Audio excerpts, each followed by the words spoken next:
Ya, terima kasih Anda masih bersama kami dalam program Toko Kita, dan kita masih bersama Bang Andre, Ketua KPI Pusat. Bang Andre, ini kan kemajuan teknologi ini kadang ada positif, ada negatifnya. Salah satu negatifnya adalah berita-berita yang memang bisa dikatakan berita hoax ya Bang ya. Nah, ini KPI sendiri menanggapi berita hoax ini seperti apa sih sudah?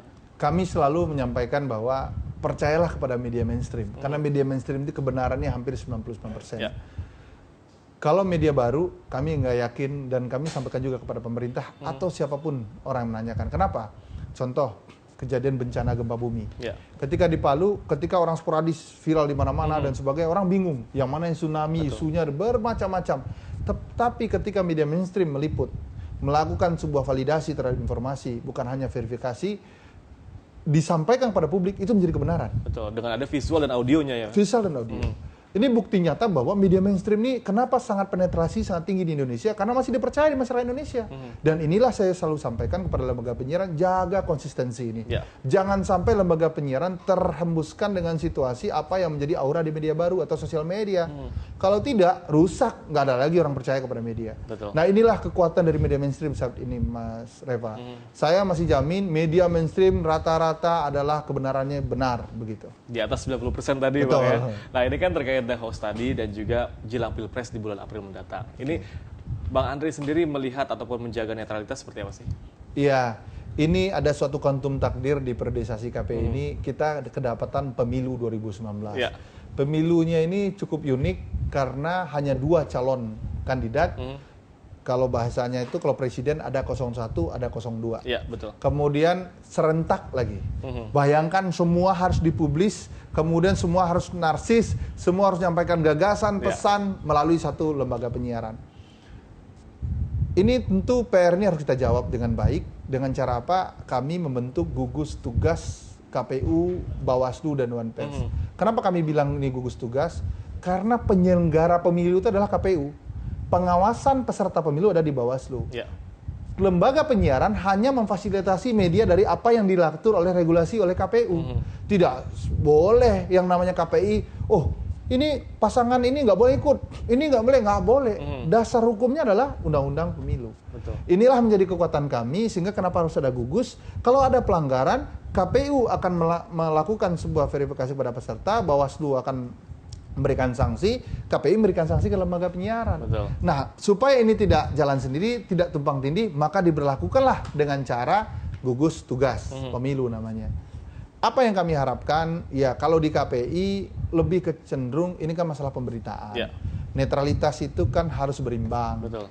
Nah, ini menjadi kekuatan. Nah, oleh sebab itu KPI kenapa ada gugus dengan Dewan Pers? Karena yang bisa nilai berimbang atau tidak ini hanya ahli jurnalis, yaitu Dewan Pers. KPI kan lembaga negara yang mengatur namanya frekuensi tersebut. Nah, kalau ini menjadi masalah, tentu kami akan berikan sanksi Jadi terkait di sini dengan memang undang-undang. KPI bersinergi dengan lembaga lain ya, agar tetap terjaga semuanya begitu Bang. Betul, ya? Mas Reva. Baik. Nah, ini terkait dengan Pilpres ini Bang Andre. Sejauh ini KPI sudah melihat belum sih adanya ketidaknetralan terhadap salah satu media ataupun televisi swasta? Sampai saat ini ya, kami selalu, karena ini pemberitaan, kami selalu berkonsultasi dengan DPR. Sampai saat ini masih dalam keadaan baik, dalam keadaan yang cukup ya, masih bisa dikontrol. Masih bisa dikontrol ya. Tetapi ada yang kadang-kadang kami ingatkan, tolong bahasa host ataupun narasumber diundang tuh orang-orang yang ingat ini ada undang-undang penyiaran. Jadi kalau kata-kata kotor pasti kita sikat, kan begitu ke bahasanya. Itu aja yang kami inginkan. Kalau masalah kebenaran, katanya itu nggak benar, itu kan debatable. Itu biarkan lembaga seperti jurnalistik seperti Dewan Pers juga menilai isu-isu tersebut. Kami berjalan dengan sesuai koridor Undang-Undang Penyiaran 32/2002. Dan sebenarnya sudah ada belum sih Bang antara KPI dengan beberapa media memang swasta dianggap kurang netral begitu? Sudah ada koordinasi belum sih atau komunikasi terhadap media tersebut? Banyak indikasi, tetapi langsung kami lakukan koordinasi dan komunikasi tentunya. Inilah menjadi kekuatan dari KPI saat ini. Jadi selalu membawa peran ini kepada hal-hal yang dikategorikan ya supaya objektif. Ya kami selalu melakukan komunikasi. Misalnya ada salah satu stasiun TV katanya tidak berimbang dan sebagainya. Pasti kami panggil dengan cara mengklarifikasi itu. Dan kemudian mereka menyampaikan kalau misalnya terbukti dan sebagainya, tentu kami berikan peringatan dan teguran.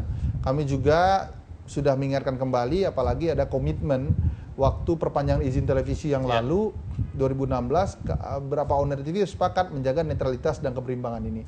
Ini yang kami ingatkan kembali sih Mas Reva. Jadi sampai saat ini masih dalam koridor yang oke. Baik. Ya. Berarti memang komunikasi terhadap TV-TV swasta terus dilakukan oleh KPI sejauh ini, Bang. Betul. Ya. Nah, untuk komitmen sendiri di KPI, seperti apa nih, Bang, menjelang Pilpres ini?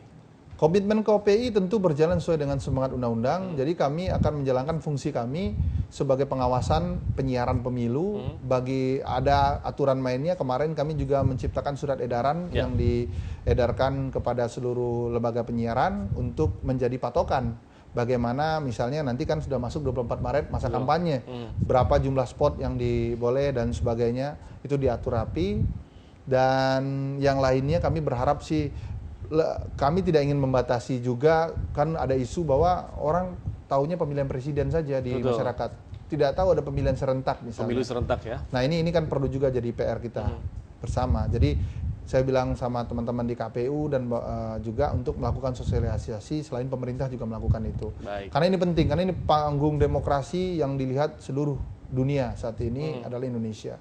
Kalau ini sukses, alhamdulillah Indonesia telah memasuki fase kematangan demokrasinya lebih rapi lagi. Dan Bang, ini ada satu pertanyaan yang menurut saya cukup menarik karena tadi KPI tidak bisa masuk ke ranah media online atau media baru. Nah ini sedangkan berita-berita hoax jelang pemilu ini banyaknya di media-media online. Peran dari KPI sendiri terkait hal ini gimana sih, Bang? Kami selalu mengimbau masyarakat bahwa hati-hati untuk percaya media, karena banyak juga masyarakat menyatakan bahwa media online itu diurus oleh Komisi Penyiaran Indonesia. Yang ternyata bukan ya, Bang? Bukan kewenangan itu. Nah ini hoax ini tentu memang karena tidak ada regulasi itulah Mas Reva, ini menjadi catatan khusus bagi negara kita untuk harus menyikapinya. Kalau Menkominfo tentu berdasarkan akun-akun yang dikategorikan atau website yang kategorikan yang tidak benar. Tapi kalau misalnya isunya itu berkembang, diciptakan produs konten hoaxnya, ini kan cukup melelahkan juga bagi kita. Oleh sebab itu kami yakinkan masyarakat kalau ada sesuatu, kalau keluar di televisi berarti itu adalah kebenaran, itu aja sih. Baik. Dan radio. Dan tadi terkait dengan regulasi yang memang diwacanakan, bahkan sudah ada draftnya tadi, Bang, ya, dari Wakil Presiden Yusuf Kala. Ini sejauh apa, Bang, rencana tadi untuk menggabungkan ataupun lebih menyamaratakan ya antara online dan juga konvensional? Ya, di Undang-Undang Penyiaran sebenarnya sudah digodok dan itu draftnya sebenarnya adalah wewenang DPR RI dan kami hanya pelaksana dari mandat undang-undang. Apa yang bisa dilakukan? Salah satunya adalah kami mendorong kalau bisa setelah konsultasi dengan Pak Yusuf Kala bilang kalau bisa undang-undang, jadi bukan Pak JK yang mengusulkan ya, tapi Pak Yusuf Kala memberikan saran.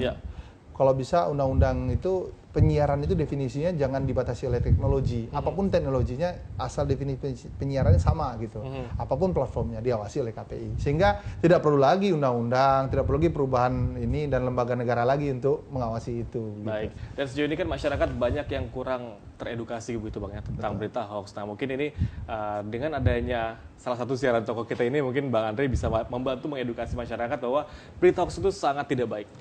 Iya. Saya selalu menghimbau kepada lembaga siapapun, termasuk dalam hal ini masyarakat, khususnya pemirsa dari Jack TV, bahwa hanya media mainstream yang kita bisa percaya kebenarannya, karena mereka telah melalui verifikasi, validasi informasi, sehingga sebenarnya terukur. Ada sistem yang menyatakan kebenaran itu disampaikan dalam sebuah pemberitaan.